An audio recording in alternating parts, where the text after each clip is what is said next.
The spoilers for Beyond the Gates airing on Thursday, March 5th, focus on Vanessa and Leslie, two women who are completely at odds. Derek is forced to be the one who keeps both of them under control. On top of that, Chelsea and Madison spot a strange couple. Meanwhile, Randy is trying to keep his scheming cousin, Haley, on track. The key points to remember: Vanessa and Leslie clash yet again, leaving Derek caught in the middle. Chelsea and Madison notice a suspicious couple. Randy keeps pressuring Haley to stay focused on their dangerous plan. Fairmont Crest enters a week in which the atmosphere feels coated in layers of sweetness on the outside and a slow-working poison underneath. The people at the top of every power game understand that, in a closed community where reputation is currency and gossip is a weapon, all it takes is one twisted headline to throw an entire life off course. Leslie understands that better than anyone, because she survives by turning attention into a shield, sympathy into a tool, and every act of kindness into a stage for personal victory. The free clinic should have been an act of compassion, but to Leslie, it is also the final test in her effort to reclaim control of the story about herself. Especially after being described many times as a troublemaker, a fame-hungry woman, a wildcard who is always trying to change colors. When she asked Vanessa on Tuesday to notify the press, it exposed the very thing Leslie hates most, the truth that Vanessa is not simply a publicist, but a wall standing between Leslie and the control she desperately wants. Vanessa handled it her own way, and that alone was enough to infuriate Leslie, because in Leslie's world, help without obedience is almost the same as betrayal. Leslie's anger does not erupt in shouting. It settles into her eyes and into the cold choices she makes afterward. As she begins to wonder whether Vanessa is deliberately shaping the clinic into a symbol of the community instead of a personal triumph for her. Leslie does not want the clinic to become a story about Fairmont Crest coming together. She wants it to become a story about Leslie created this, or at the very least a story in which she is the only one holding the microphone and deciding who gets into the frame, who gets pushed to the edge, who gets praised, and who gets torn apart. Because once the media captures the image from the right angle, Leslie will live. If they capture it the wrong way, she will die in the eyes of the public, and she has tasted that feeling too many times to accept it again. Vanessa, however, sees danger in that very ambition. To her, the free clinic is not just a grand opening. It is a media landmine if Leslie turns it into a selfish performance.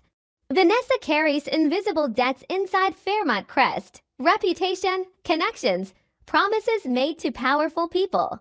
She cannot allow her name to be tied to a media campaign that reeks of manipulation, because she knows the public loves sympathy, but it also loves tearing apart anyone seen as fake. Every time Vanessa and Leslie work together, their value systems collide like slabs of stone. Leslie wants absolute power, Vanessa wants damage control. Leslie wants speed and impact. Vanessa wants strategy and an exit plan. And because both women believe they are right, every effort to cooperate quickly turns into a confrontation, like two women looking at the same painting but only seeing the part that benefits them. On Thursday, they try again, as if one failure was not painful enough. And just as Fairmont Crest always operates, when two powerful women lock eyes, the air itself becomes a battlefield. No one says it aloud, but everyone feels it. If the grand opening is sabotaged, the culprit does not need to be an outsider. Their war over who gets to control the narrative is already enough to burn everything down from the inside. That is when Derek steps in, like a man pulled into the center of a storm while still trying to play the role of the solution. He is the new general manager of the clinic, and his salary is so high that the skeptics in the community immediately start asking who is really paying him and what exactly they are buying from Derek. He walks into the middle of Vanessa and Leslie just as they are about to turn a meeting into an execution. Derek understands that in Fairmont Crest, a title matters less than the question of which side you belong to. Was he hired because of genuine skill, or because someone needed a shield between these two women? Derek can see that question in their eyes, especially Vanessa's, because she has seen too many so-called mediators who turned out to be knives hidden behind polite smiles. He knows that if he leans toward Leslie, Vanessa will see him as a paid servant bought by money and ambition. If he leans toward Vanessa, Leslie will see him as a traitor from the very first day. And if he mediates too smoothly, both of them will suspect he is hiding his own agenda. Derek tells himself he came here to build a system that works, but somewhere deeper inside him, another challenge is beginning to tempt him.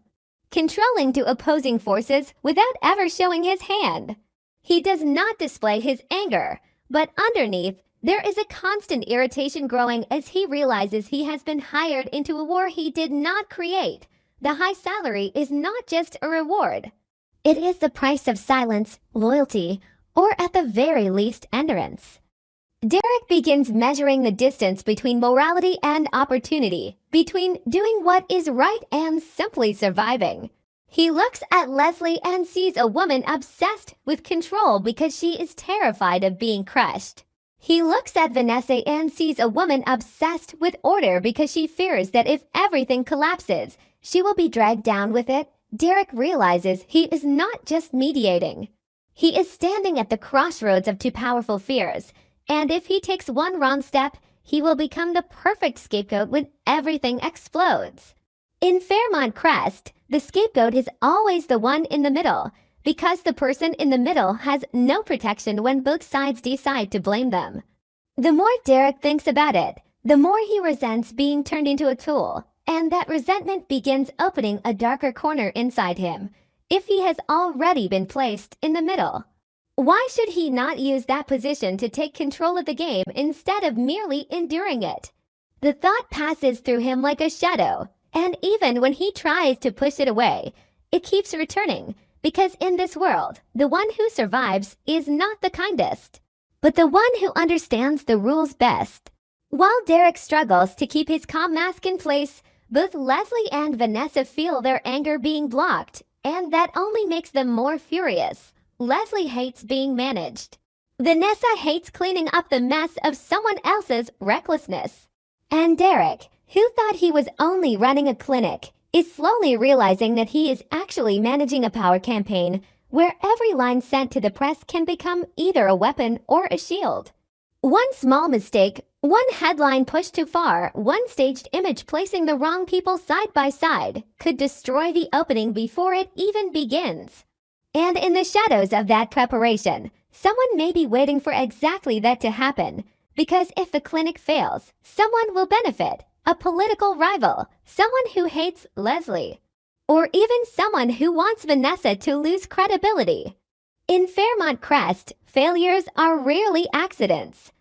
More often, they are the result of someone waiting for the perfect moment to give a slight push. Derek begins to wonder whether he is being paid to stop that push or to become the hand that delivers it.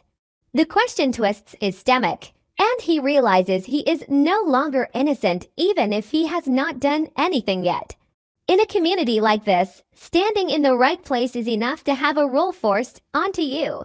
In another corner of town, Joey agrees to a deal he does not want, and his reluctance does not come from being afraid to get his hands dirty.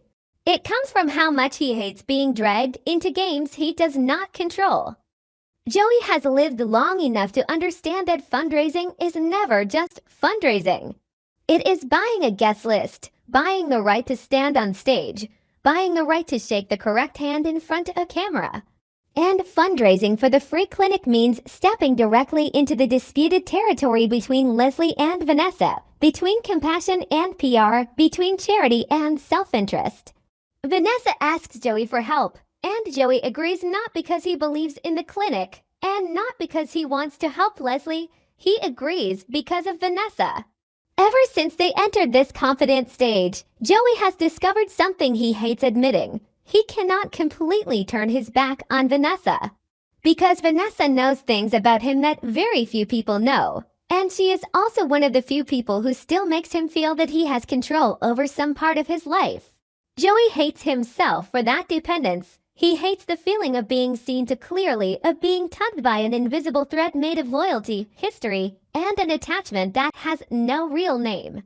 Every time he gives in to Vanessa, he asks himself whether Vanessa is using that bond to manipulate him, or whether he is also using Vanessa as a key to get into the most powerful rooms in Fairmont Crest. The truth is probably both, and that is exactly what makes him most furious, because it turns him into a hypocrite.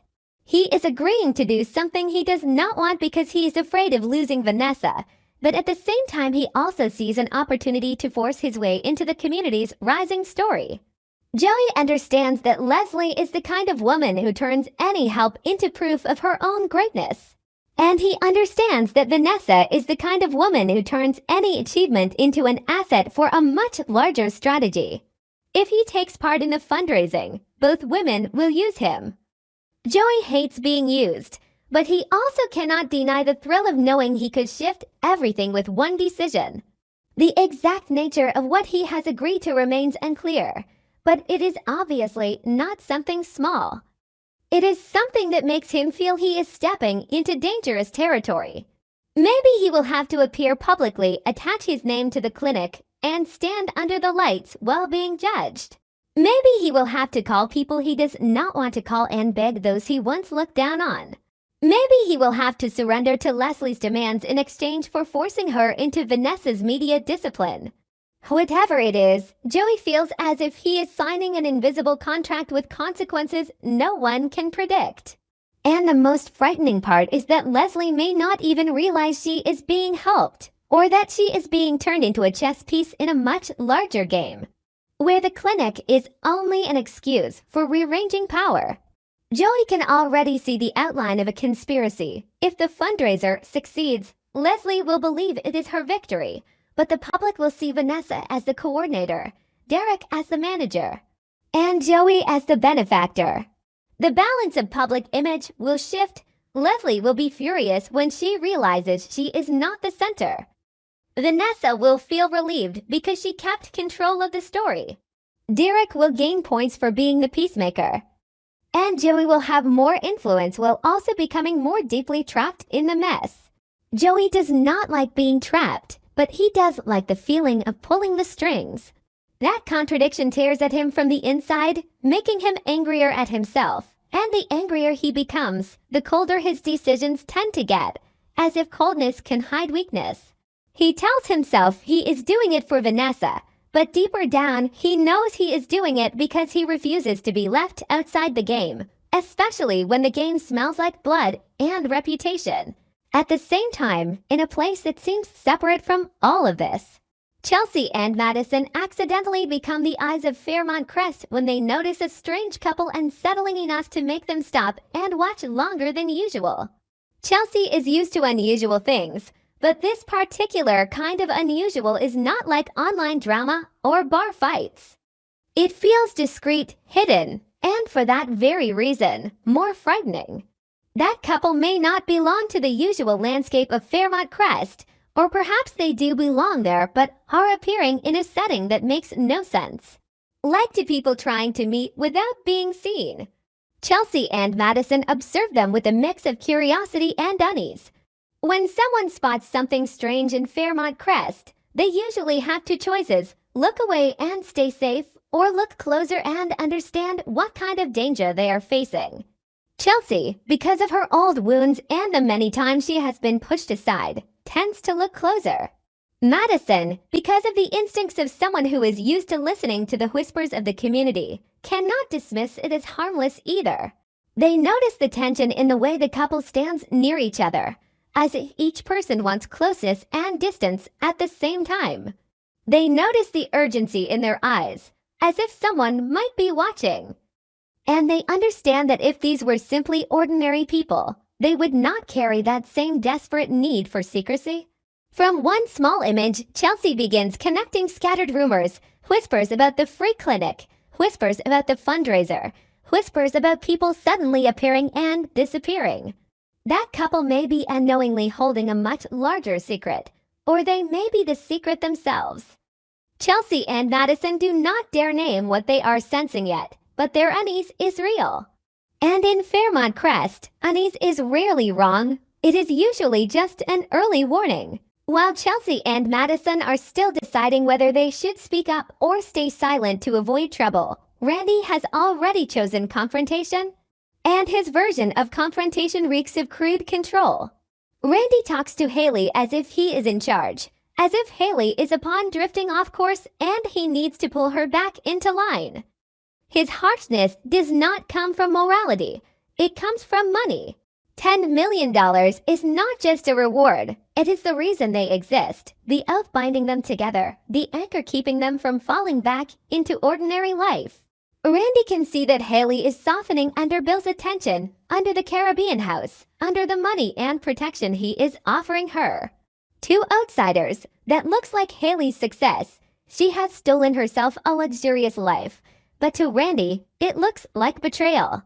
Because if Haley stops at taking the money and living like a queen, Randy loses his share, his purpose, the meaning behind everything they have done. Randy feels threatened. And when men feel threatened, they often choose verbal violence and control to hide their fear. He reminds Haley that they came here for $10 million and that the murder still has to happen. He says it like a creditor reminding a debtor of what is owed. And Haley, though trying to remain calm, feels her anger rise like fire. She is not only angry at being ordered around. She is angry because Randy is saying aloud the very thing she has been trying to bury. Haley is not a killing machine. She is a con artist with ambition and the ability to adapt. She entered the Black Widow plan with cold clarity, but once Bill truly began placing the world in her hands, once he looked at her like the woman he wanted to build a future with, something inside her began to waver. Not because she loves Bill in any pure way, but because she loves safety, because she loves the feeling of winning without bloodshed. Killing Bill now no longer feels like the next step. It feels like destroying an endless supply source. She begins wondering why she should continue when Bill is already giving her everything. But then she remembers that everything Bill gives can vanish the moment he suspects her, the moment he turns away, the moment he discovers the truth. Bill is a powerful man, and power always comes with danger. Haley understands that living off Bill is also living on a hanging bridge. The problem is that Randy does not give her time to calculate.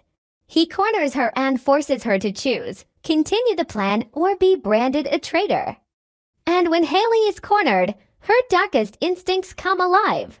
She becomes colder, more ruthless, and she begins to think about eliminating not only Bill, but Randy too if necessary. The thought startles her because it reveals how much she has changed. But in Fairmont Crest, change is the condition for survival. Randy dares to speak as if he holds power because he believes Haley will not break the contract between them. What he forgets is that Haley is a con artist who survives by breaking contracts. She may have truly abandoned the plan to kill Bill, or she may only be waiting for a better moment, one that allows her to keep the money, keep the image, and escape without evidence. If she kills Bill too early, she loses her safe zone. If she does not kill Bill, she loses $10 million and may even lose her life to Randy. Haley realizes she is trapped between two deaths, Bill's death or her own. And that entrapment sharpens her anger into something lethal. She begins looking at Bill not as the man who handed her everything, but as the lock trapping her inside the scheme. She begins looking at Randy not as an ally, but as the man holding a knife to her throat. She knows that to escape, she must create a move that strips both men of their power over her. Fairmont Crest has no shortage of outsiders who would love to sabotage the clinic's opening or push a Black Widow scheme toward a bloody ending. But sometimes the most dangerous saboteur is not an outsider at all. It is the people inside, the ones pushed into a corner who decide that if they cannot win, they will drag everyone else down with them.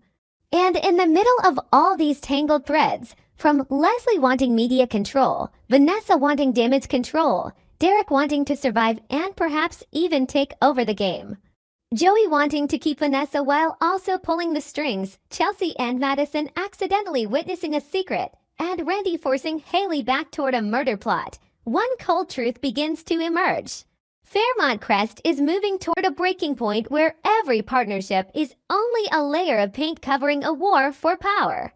One wrong move, one manipulated press release, one fundraiser turned into a battlefield, one strange couple unmasked, or one reckless decision from Haley, and the whole system will explode. And when it does, no one will remain untouched, because everyone has already placed a hand on it, whether through ambition, loyalty, or silence.